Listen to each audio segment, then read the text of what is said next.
Thank you for joining the Resilient Cyber Show. My name is Chris Hughes, along with my co-host, Dr. Nikki Robinson. Hey, everybody. Today, we're joined by Karen Scarfone. Karen, thanks for being here. Oh, thanks for having me.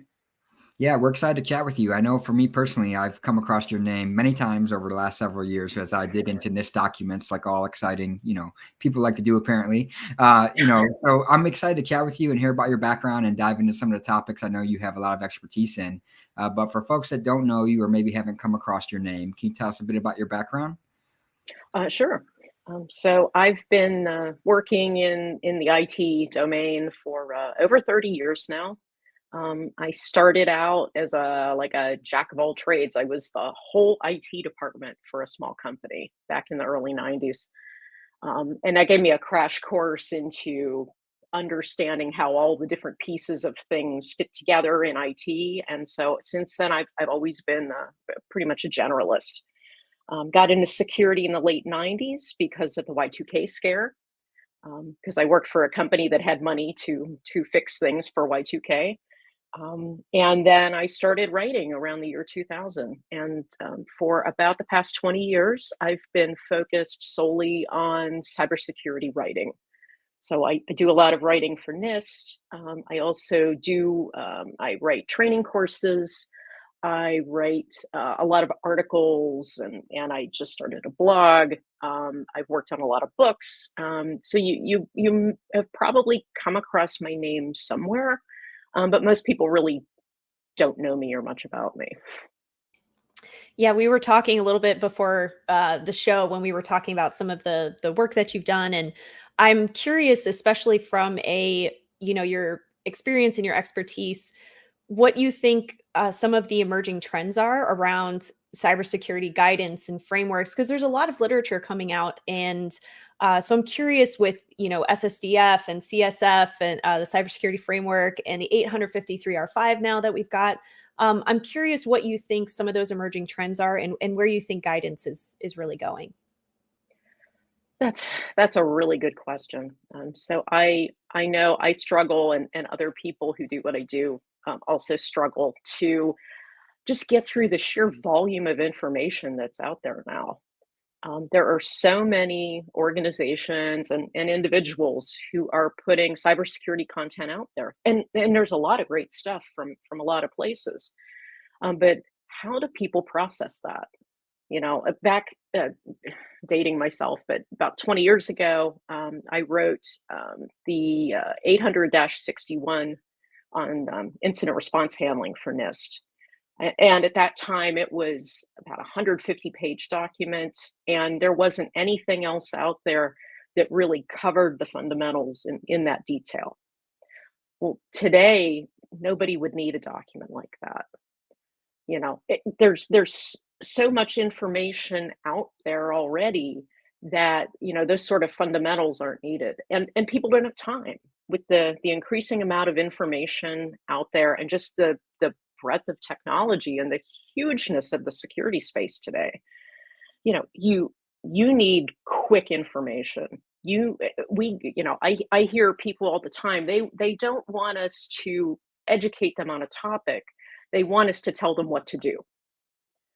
And that's a big struggle for me, because I like educating people. I like explaining to people, I want to teach somebody how to fish. I don't want to, give them fish. I want people to understand how to do it for themselves, but that's increasingly unrealistic. And it's a tough balancing act. Yeah, I think that's a good point, is you kind of talk about that prescriptive versus descriptive nature of some of the guidance that we see, where some may tell you exactly what to do, and others are more focused on here's a certain outcome we're trying to achieve. How you get there may look different for everyone based on your environment, those kind of things.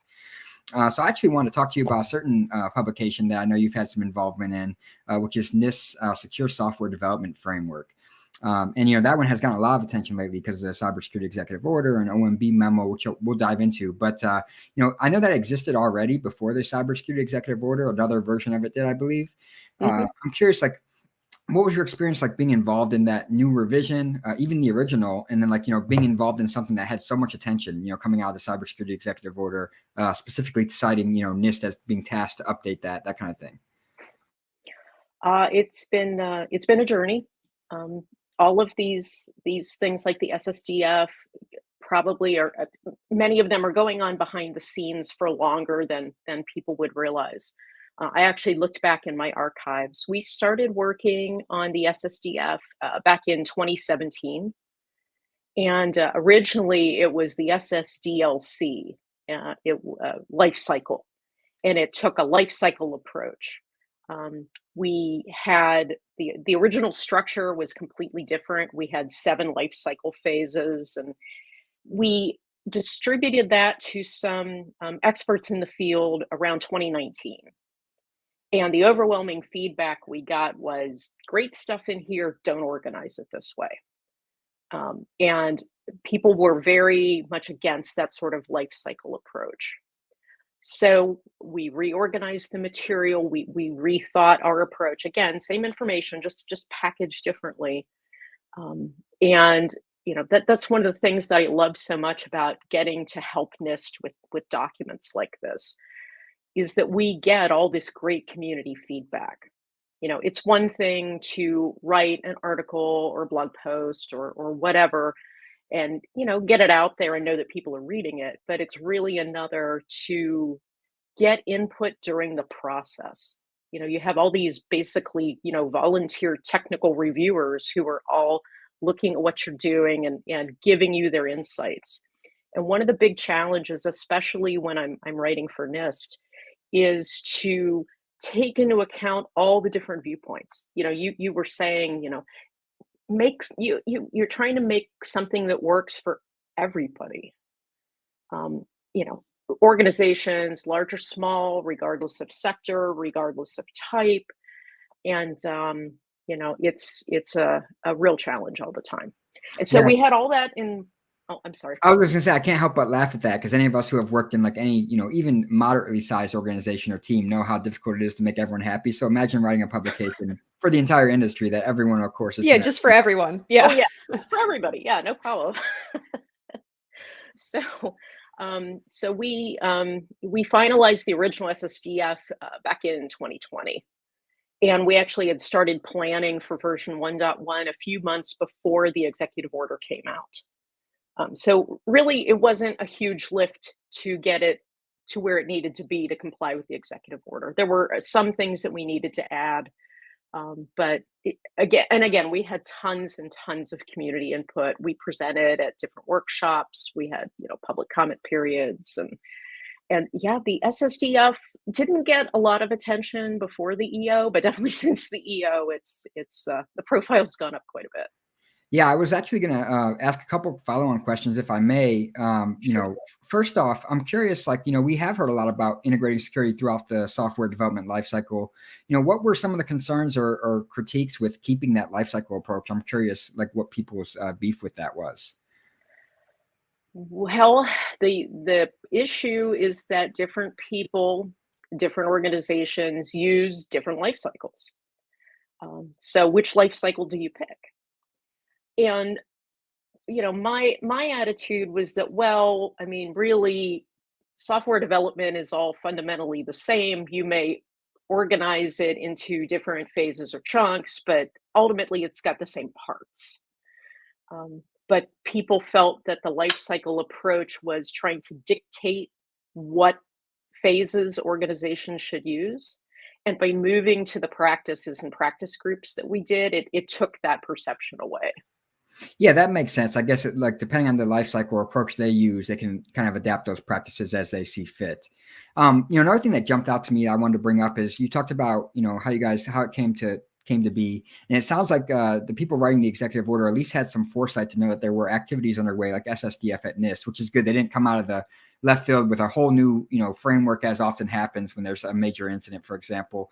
And I know SSDF does a lot of reuse of existing, practices and frameworks from industry, which I thought was awesome, rather than making something new.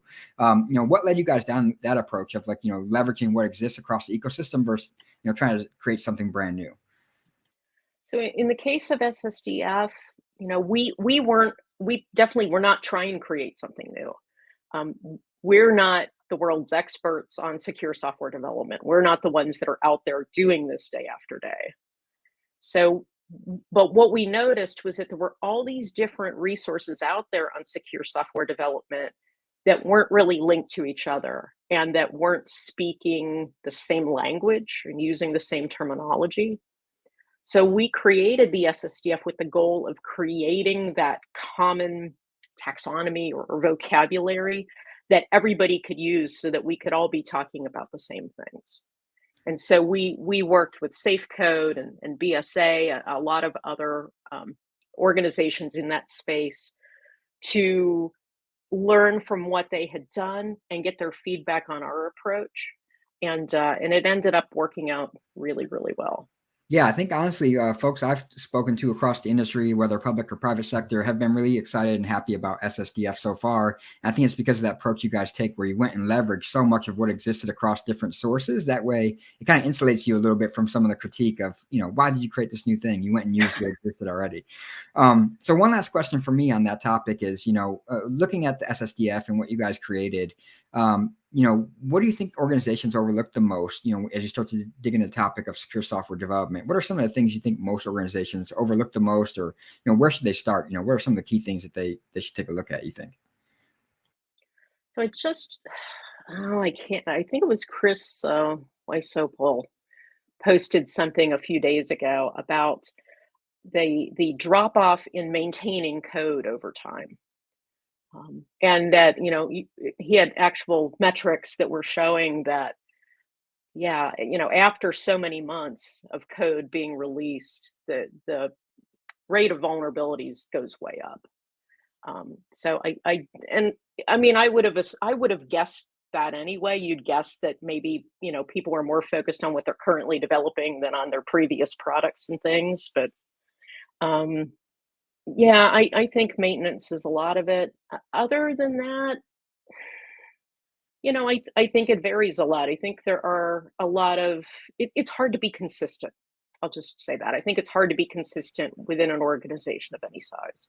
Yeah, it's actually, I didn't think of it like you did about the maintenance, but that doesn't surprise me because I feel like as an industry, we're often so focused on the next feature, next release, right? We kind of forgotten about what we've already done. But as they say, like software ages like milk. So those new vulnerabilities are emerging, for the code you've written, months or years ago. So it's a good call out. Yeah, I think continuous monitoring as it applies to software development, right? And your actual projects and applications. I wanted to switch gears a little bit because I'm really curious about what are some of the most fun parts about what you get to do, whether it's writing documentation or working with working groups. I could see that working with, everything from SMBs to government to, maybe local and state, whoever you're working with. I could imagine that being kind of fun, but I'm curious what aspects of your job are really fun. No, I would say working with different people is definitely the best part. Yeah, I do get to talk with people all over the world. It's kind of crazy. It's kind of surreal sometimes. I get messages from, sometimes it'll be somebody from another government, another country who has a question about something in one of my documents because they're translating it or they're adopting it for their government use, or I just kind of all over the place. So those things are really fun, kind of surreal fun. But other than that, I love writing. I love editing. If I could just sit and do that all day, and which is pretty much what I do. It's sort of a dream come true, I would say. Yeah, that's awesome. I feel very much the same way about writing. I think it's just a blast to be able to do it. Yeah. So I'm curious then on the sort of the other side of the spectrum, and you touched a little bit on what can be sort of challenging for writing for, massive audiences, across the industry and multiple industries. So I'm curious, I guess, more from the language and terminology perspective, because I know that the types of terminology you use or the types of language that you sort of have to choose, especially for these larger documents, could be somewhat challenging. But I'm curious if that's more challenging or if it's trying to create these, big documents for really large audiences. That's a good question. I mean, I write for several different audiences. I do quite a bit of magazine work where I write for higher education or federal agencies only, or businesses only. So I find honestly that most of that content ends up being pretty much the same. There's cases where there's something that's truly particular to a sector, but most everything that I would tell one company, I would tell another. I think I've just adopted that mindset from so many years of writing in that frame of mind that that's just kind of what I do now. So yeah, I don't find that difficult anymore. I think to me the most difficult thing, but maybe the most fun thing too, is just learning new things all the time.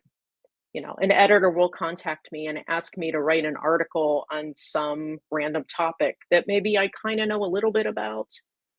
And then I just get to dig in, spend some time reading all about it, learning all about it, thinking about what I would want to say, what I could add to what other people have already said, and then coming up with that article. And I mean, you get to learn every day. I mean, how cool is that? Yeah, I think this is something that Chris and I talk about all the time, that writing something, whether it's a blog or a paper or a book, you have to do so much research and really investigate the topic. And so you sort of become an expert in all of these different topics. And I couldn't agree more. Getting to actually learn all of these different things at the same time is Yeah. one of the benefits. Yeah. Yeah. Yeah, I really resonate with what you said about, they often say, I think there's a quote about like, if you want to understand something, be able to teach it, for example. I think of writing kind of like that. Like like you said, if I want to know about a topic, I'll try to write about it because I really need to go read a ton about it and understand it to be able to try to articulate it in writing. So I want to ask you a question. You talked a little bit earlier about your incident response publication that you contributed to, for example. I will say, you said, we don't need that nowadays because there's so much information. I'll say the federal government and Department of Defense, they still cite that heavily. I can tell you as a practitioner, many people have to use that guidance still. So I'm curious, like as we look to other topics that are emerging, like software supply chain security, SBOMs, and things like that, do you feel like we could use more publications, more guidance on that topic? Because I feel like, as you know, I'm writing a book on the topic, and as I started to dig into it, there's no other books, and there's not tons of you kind of have to piece together a lot of articles and different random white papers, and there's not a lot of great materials out there on the topic, despite everyone talking about it now. Yeah, I mean, supply chain obviously is just a huge, huge topic right now.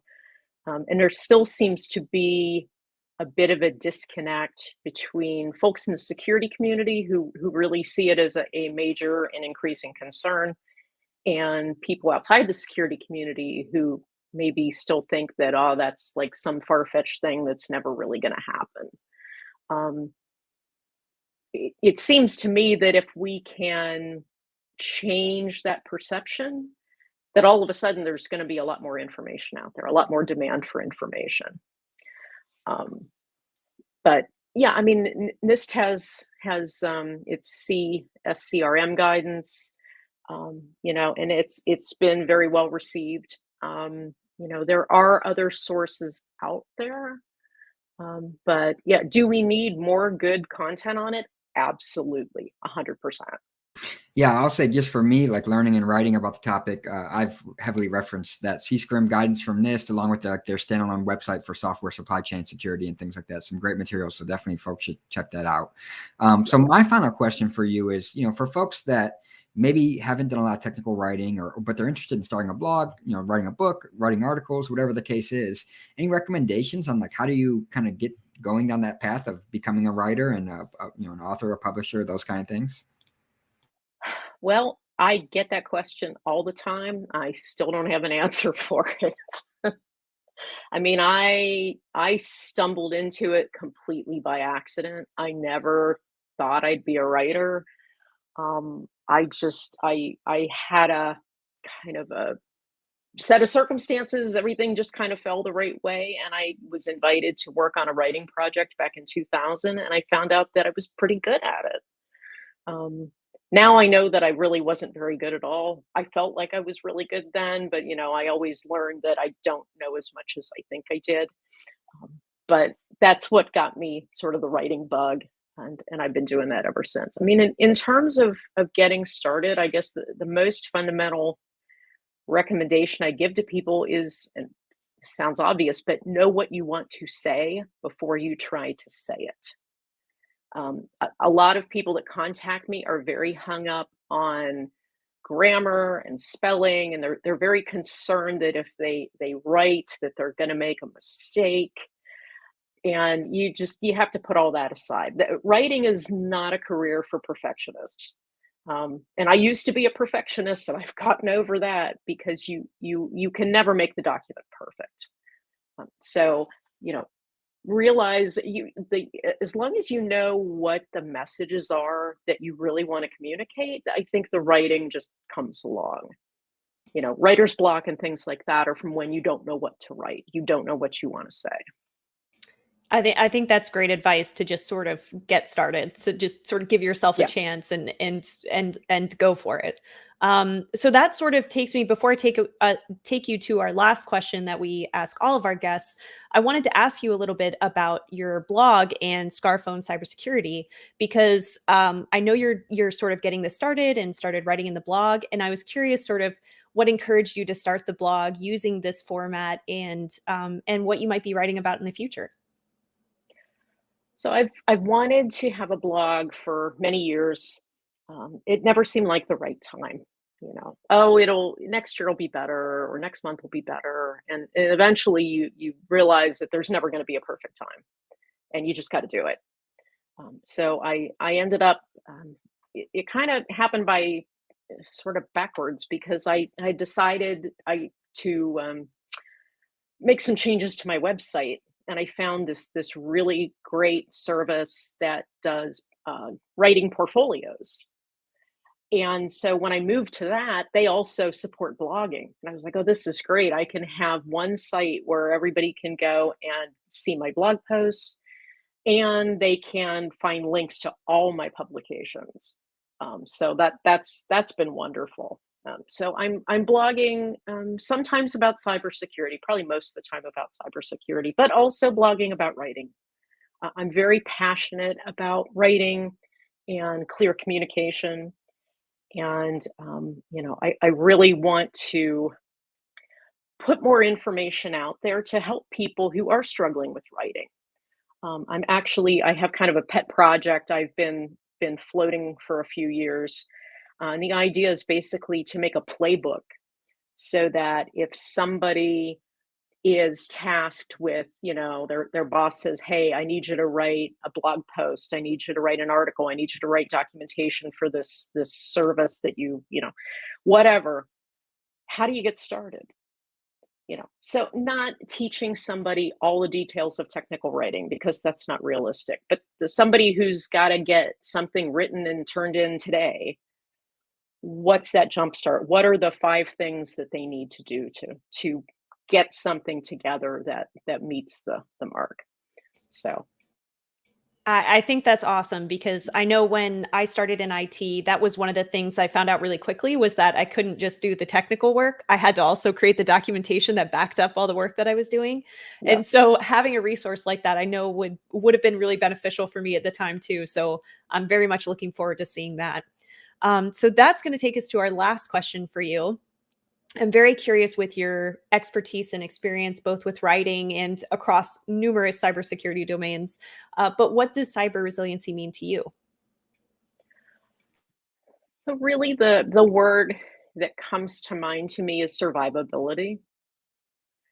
Is that whether there are attacks going on, any sort of adverse events, whatever's happening, that you're still able to get your mission done, that you're still able to, to declare some victory at the end of the day, even if it's been a rough path to get there.